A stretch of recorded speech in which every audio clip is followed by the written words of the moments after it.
അതിനൊരു മറുപടി പറയൂ ശ്രീ ഔസേപ്പ്, അതിനൊരു മറുപടി പറയൂ. നേരത്തെ BJP-യുമായി ധാരണയുണ്ടെങ്കിൽ പിന്നെ എന്തിനാണ് അങ്ങയുടെ പിന്തുണ?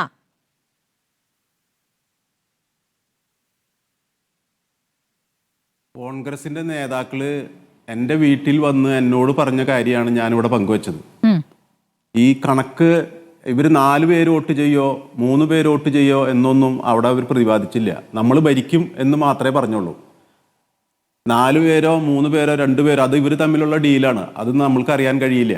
വീട്ടിൽ ഞാനൊരു സ്വതന്ത്രനായതുകൊണ്ടാണ് ഇവരെൻ്റെ വീട്ടിലേക്ക് എൻ്റെ സഹായം അഭ്യർത്ഥിച്ചു വന്നത്. ആ അഭ്യർത്ഥിച്ചു വന്ന സമയത്താണ് ഞാൻ ഇവർ പറഞ്ഞ ഒരാളാണെങ്കിൽ പോലും ഒരു വർഗീയ കക്ഷിയുമായിട്ടുള്ള ഒരു കൂട്ടിനും ഞാൻ തയ്യാറല്ല എന്ന്. അതുകൊണ്ട് തന്നെയാണ് എൻ്റെ പ്രസിഡന്റ് സ്ഥാനം നഷ്ടപ്പെട്ടത്. ഞാൻ അന്നൊന്ന് മൂളിയിരുന്നു എന്നുണ്ടെങ്കിൽ ഇപ്പം ഇവരുടെ ഈ സഹായത്തോടു കൂടി ഞാനും പ്രസിഡന്റ് ആകാമായിരുന്നു. പക്ഷെ എനിക്ക് അതിന് എൻ്റെ ആ നിലപാടിൽ ഉറച്ച് ഞാൻ ഇന്ന് നിൽക്കണേ. 10 കൊല്ലം ഞാൻ പ്രതിപക്ഷത്തിരുന്നതാ, ഇനി 5 കൊല്ലം പ്രതിപക്ഷത്തിരിക്കാനും എനിക്കൊരു മടിയില്ല.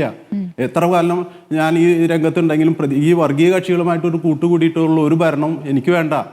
ഇത് ഈ BJP-യിലേക്ക് കൈപിടിച്ച് കോൺഗ്രസ്സുകാരെ പങ്കെടുത്ത യോഗത്തെ കുറിച്ച് നേരത്തെ അബിൻ ചോദിക്കേണ്ടായി. അബിൻ അങ്ങയോട് ചോദിക്കാനുണ്ട്. അബിൻ ചോദിക്കാം. അല്ല, അങ്ങനെയാണെങ്കിൽ 23-ാം തീയതി താങ്കൾ അങ്ങനെ ഒരു നിലപാടെടുത്തെങ്കിൽ 26-ാം തീയതി എന്തിനാണ് കോൺഗ്രസിന്റെ വാർഡ് കമ്മിറ്റി യോഗത്തിൽ താങ്കൾ പങ്കെടുക്കുന്നത്? 11-ാം വാർഡ് കമ്മിറ്റി യോഗത്തിന്റെ മിനിറ്റ്സ് ഞാനിപ്പോൾ സ്മൃതിക്ക് അയച്ചിട്ടുണ്ട്. അതിനകത്ത് 7ാമതായിട്ട് ഒപ്പിട്ടിരിക്കുന്ന വ്യക്തിയുടെ പേര് ശ്രീ KR ഔസേപ്പ് എന്നാണ്. അപ്പൊ അദ്ദേഹം എന്തിനാണ് ഈ അന്നേ ഒരു തീരുമാനം എടുത്തു എന്നുണ്ടെങ്കിൽ പിന്നെ എന്തിനാണ് 23 കഴിഞ്ഞ് 3 ദിവസം കഴിഞ്ഞ് 26-ാം തീയതിയിലത്തെ കോൺഗ്രസ് യോഗത്തിൽ പങ്കെടുക്കുന്നത്? അപ്പൊ അതിനകത്തൊരു നിരർത്ഥകമായ വാദഗതിയാണ് ശ്രീ KR ഔസേപ്പ് പറയുന്നത്. 50% മാത്രം താങ്കൾക്ക് വിജയ സാധ്യത ഉണ്ട്. അല്ല സ്മൃതി ഞാനൊന്ന് പറഞ്ഞോട്ടെ. അല്ല അദ്ദേഹം പറഞ്ഞതിന് ശേഷം വരാം യോഗത്തിൽ പങ്കെടുത്തതിന്റെ കാര്യം പറയാം. ആദ്യം ഔസേപ്പ് എന്ന് മറുപടി പറഞ്ഞതിന് ശേഷം അതിന് മറുപടി പറയാം. ഇത് ഞാൻ മറ്റത്തൂർ ഗ്രാമപഞ്ചായത്തിൽ കൊരേച്ചാലിലോ മറ്റത്തൂർ കുന്നിലോ ഒന്നല്ല പോയത്. എനിക്ക് വോട്ട് നൽകി എന്നെ വിജയിപ്പിച്ച ജനങ്ങളുള്ള ആ വാർഡിലാണ് ഞാൻ സന്ദർശനം നടത്തിയത്. ഞാൻ അതുവഴി പോകുമ്പോൾ അവിടെ 10 ആൾ കൂടിയിരിക്കുന്നു കണ്ടു. ഞാൻ അവിടെ കയറി എന്താ പരിപാടി, ഒരു അടുപ്പിൽ തീ പോകുന്നില്ല. ഞാൻ ഇവരെന്റെ കൂടെ പ്രവർത്തിച്ചിരുന്ന ആളുകളാണ്. CPI-കാർ സഹായിച്ചിട്ടുണ്ട്, കോൺഗ്രസ്സുകാർ സഹായിച്ചിട്ടുണ്ട്, എല്ലാവരും എന്നെ സഹായിച്ചിട്ടുണ്ട്. വാർഡ് കമ്മിറ്റി ബോർഡൊന്നും ഫ്രണ്ടിൽ വെച്ചിട്ടില്ല, വീടിന്റെ ഫ്രണ്ടിൽ ബോർഡൊന്നും വെച്ചിട്ടില്ല. കോൺഗ്രസിന്റെ വാർഡ് കമ്മിറ്റിയിൽ പ്രവർത്തകർ കേട്ടില്ല. അതിന്റെ മിനിറ്റ്സിൽ ഒപ്പിട്ടിരുന്നപ്പോൾ താങ്കൾ വായിച്ചു നോക്കിയില്ലായിരുന്നു 11ാം വാർഡ് കമ്മിറ്റി യോഗത്തിന്റെ മിനിറ്റ്സ് ബുക്ക് എന്ന്? മിനിറ്റ്സ് ബുക്കിൽ കോൺഗ്രസിന്റെ ആയാലും CPM-ന്റെ ആയാലും ഇപ്പൊ അതിന്റെ പിറ്റേ ദിവസം അവിടെ കുടിവെള്ളത്തിന്റെ ഒരു മീറ്റിംഗ് നടന്നിട്ടുണ്ട് 28-ാം തീയതി ഞായറാഴ്ച.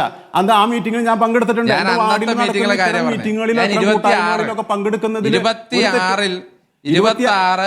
11ാം വാർഡ് കോൺഗ്രസ് കമ്മിറ്റി യോഗത്തിൽ താങ്കൾ പങ്കെടുത്തിരുന്നോ ഇല്ലയോ?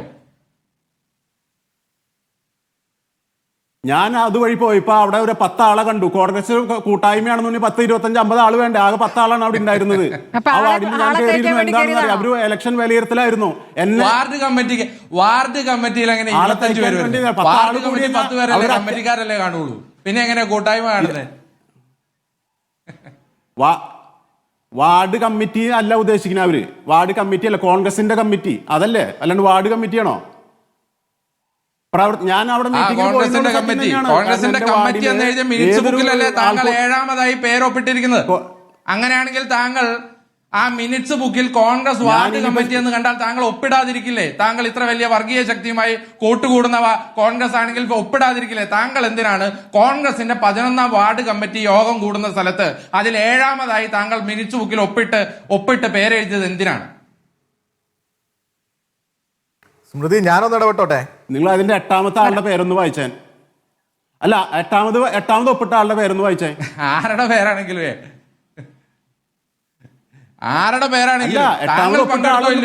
ആളുണ്ടായിന്ന് അറിയാനാണ്. അല്ല, ഇത് എന്റെ ഇട്ടിട്ടുള്ളതാണ്. ഞാൻ ഒപ്പിട്ടിട്ടില്ല. ഞാൻ ആ book 8 Aishu, 9 PP Varghese KT, ഇവരൊക്കെ KV തോമസ്, PC ഷാജു, ഇവരൊക്കെ കോൺഗ്രസ്സുകാരാണോ? ഇത് അവിടെ ആ വാർഡില് അവർ കൂടിയ യോഗത്തിൽ ഇവരൊക്കെ ഉണ്ടായിരുന്നു. അങ്ങനെ 13 പേർ പങ്കെടുത്ത വിലയിരുത്തലും അവിടുത്തെ മറ്റുള്ള കാര്യങ്ങൾ ചർച്ച ചെയ്യാനാണ് അവരോട് അങ്ങയുടെ പോയിന്റ് എന്താണ്? അത് അവരൊക്കെ കോൺഗ്രസ്സുകാരാണെന്നേ. അങ്ങയുടെ പോയിന്റ് എന്താണ്? എനിക്ക് മനസ്സിലായില്ല. അവരൊക്കെ പങ്കെടുത്തു പറഞ്ഞാൽ അതെ അതേന്ന് അല്ല സ്മൃതി, ഈ വാർഡ് കമ്മിറ്റി പങ്കെടുത്തപ്പോ എന്താ പ്രശ്നം? അല്ല, കോൺഗ്രസിന്റെ വാർഡ് കമ്മിറ്റി യോഗത്തിൽ കോൺഗ്രസിനോട് വിയോജിപ്പുള്ള ഒരാൾ പ്രശ്നമുണ്ട്. ഈ ചർച്ച എങ്ങോട്ടാ കൊണ്ടുപോണ്? എങ്ങോട്ടാ വാർഡ് കമ്മിറ്റി പങ്കെടുത്ത ഒരു പ്രശ്നമുണ്ട് വസീഫെ. 23-ാം തീയതി തന്നെ കോൺഗ്രസുമായി ചേരണ്ട എന്ന് തീരുമാനിച്ച വ്യക്തി 26-ാം തീയതിയിലെ വാർഡ് കമ്മിറ്റിയിൽ പങ്കെടുത്താൽ പ്രശ്നമുണ്ട് എന്ന് പറഞ്ഞ പ്രശ്നമുണ്ട്. 23-ാം തീയതി തന്നെ 23-ാം തീയതി തീരുമാനമെടുത്തു എന്നാണ് കോൺഗ്രസുമായി ബന്ധപ്പെട്ട വ്യക്തി 26-ാം തീയതി വാർഡ് കോൺഗ്രസ് കമ്മിറ്റി യോഗത്തിൽ പങ്കെടുത്ത പ്രശ്നമുണ്ട്. പൊളിയാണ്. 23-ാം തീയതി അങ്ങേക്ക് ഒരു ക്ലാരിറ്റി കിട്ടുകയാണ് അല്ലെ? അവിടെ ഒരു BJP കോൺഗ്രസ് സഖ്യം വരികയാണ്, ഞാൻ അതിന്റെ കൂടെ ഇല്ല എന്നൊരു ക്ലാരിറ്റി അങ്ങേക്ക് കിട്ടുകയാണ്. പിന്നെ എന്തിനാണ് അങ്ങ് 26-ാം തീയതി യോഗത്തിൽ പോയി പങ്കെടുക്കുന്നത്? വാർഡല്ലല്ലോ കോൺഗ്രസിനെ തീരുമാനിക്കുന്നത്.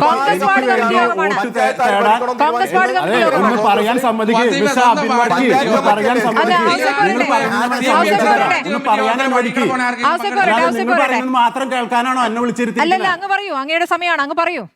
26-ാം തീയതി മീറ്റിംഗില് പറഞ്ഞോളൂ. 26-ാം തീയതി മീറ്റിംഗിൽ ഞാൻ പങ്കെടുത്തിരുന്നു. അത് സത്യം തന്നെയാണ്. അദ്ദേഹം പറഞ്ഞു 10 പേരെ ഉണ്ടാവുള്ളൂ. ഇപ്പൊ പറയുന്നത് 14 പേരുണ്ട്. കാരണം പറയൂ, അങ്ങ് പങ്കെടുത്തതിന്റെ കാരണം കേൾക്കണ്ടോ? മീറ്റിംഗിൽ പങ്കെടുത്തുന്നുള്ള സത്യം തന്നെ. എനിക്ക് വേണ്ടി വർക്ക് ചെയ്ത അപ്പൊ ഒന്ന് സഹോദരി ഒന്ന് ഞാൻ പറയുന്നത് കേൾക്ക്. പറഞ്ഞു. എനിക്ക് വേണ്ടി വർക്ക് ചെയ്തിട്ടുള്ള ആളുകൾ ഈ മീറ്റിംഗിലുണ്ട്. ഈ മീറ്റിംഗില് അവരും പങ്കെടുത്തിട്ടുണ്ട്. അവരൊന്ന് കാണുക, അവരൊന്ന് കേൾക്കുക എന്നുള്ളത് പറയുന്നത് ഒരു വല്ല ഇത് പാകിസ്ഥാനൊന്നല്ലല്ലോ. നമ്മുടെ ഇന്ത്യൻ രാജ്യത്ത് എനിക്ക് വേണ്ടി വോട്ട് ചെയ്ത ആളുകൾ ഒരു കൂടി ചേർന്നപ്പോ ഞാൻ അവിടെ കയറി ചെന്നത് ശരിയാണ്. ആ മീറ്റിംഗിൽ ഞാൻ പങ്കെടുത്തത് ശരിയാണ്. അപ്പൊ അവര് വിലയിരുത്തിയത് എന്താന്ന് പറഞ്ഞാൽ ഈ വിഷയം തന്നെയാണ് അവർ വിലയിരുത്തിയിട്ടുള്ളത്. വർഗീയ കക്ഷിയുമായിട്ട് ഒരു കൂട്ടും കൂടണ്ട, വാർഡിന് ഗുണം കിട്ടുന്ന ഏത് നടപടിയുമായിട്ട് നിങ്ങൾ മുന്നോട്ട് പൊക്കോ എന്നാണ് ആ വാർഡിൽ അവർ തീരുമാനം എടുത്ത് എനിക്ക് തന്നുള്ള നിർദ്ദേശം. നിങ്ങളോട് എന്താ പറഞ്ഞേക്കണ അല്ലെങ്കിൽ മറ്റുള്ള എന്താ പറഞ്ഞാണെന്ന് എനിക്കറിയില്ല. ശരി, അതുൽ എന്തോ പറയാനുണ്ട്, അതുൽ പറഞ്ഞോളൂ. അതിനുശേഷം വസീഫിലേക്ക് പോകണം. വളരെ രാഷ്ട്രീയ പാരമ്പര്യമുള്ള ഒരു മെമ്പറാണ് KR Ouseph.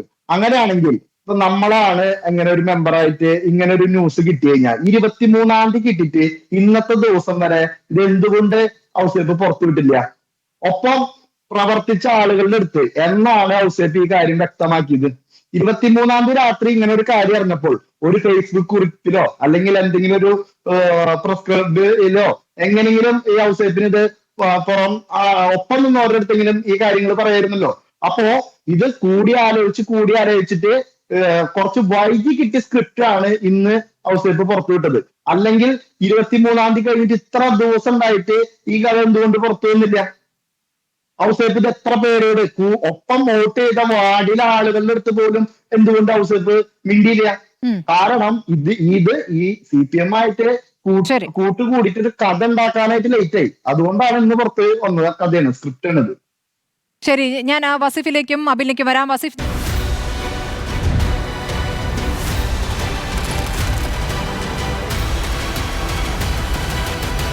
Debate with Smriti Paruthikad.